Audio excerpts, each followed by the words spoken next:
खुलुमबाय गोजोन फुंबिलिनि गासैबो बड'लेण्ड बुब्लिनि अनसायगिरिफोरखौ बरायग्रोबाय। दिनै 24 अक्ट'बर मंगलबारनि फानजामुथिखौ फरायथिनो लादों आं गेवलां हाज'वारिया।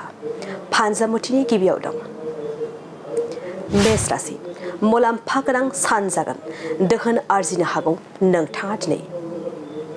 बृष राशि गोसोआव साननाय हनायफोरा जाफुंगोन, जोबोरैनो मोजां सम नोंथांनिया दिनै।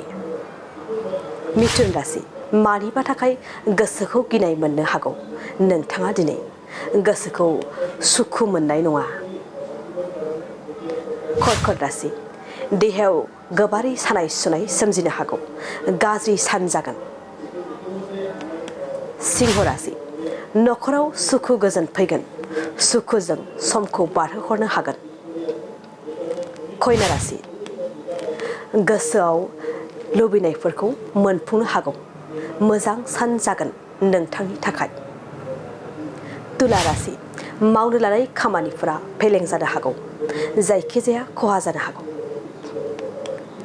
वृश्चिक राशि सोरजोंबा मेगन साजानो हागौ नोंथाङा दिनै, गाज्रि सान। धनु राशि सुखु गोजोनै थानो हागोन नोंथाङा दिनै, सुखुजों समखौ बारहोहरनो हागोन नोंथाङा। मकर राशि गोसोखौ असान्थि मोनगोन, माखौबा लानानै जिंगा सिनांनो हागौ।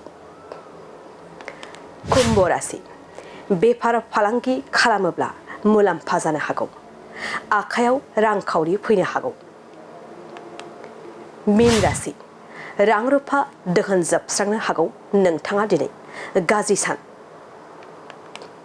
दिनै सानसेनि राशि फरायथिनायाबो एसेनोसै। आसा खालामो नोंथांनि दिनैनि साना मोजाङै मोजां थांगोन, बेखौ बड'लेण्ड बुब्लि नखरनिफ्राय मिजिंथिबाय। दानिया फैदो नोंथांनि फानजामुथिखौ बड'लेण्ड बुब्लिनि हेफाजाबजों मिन्थिना लानि।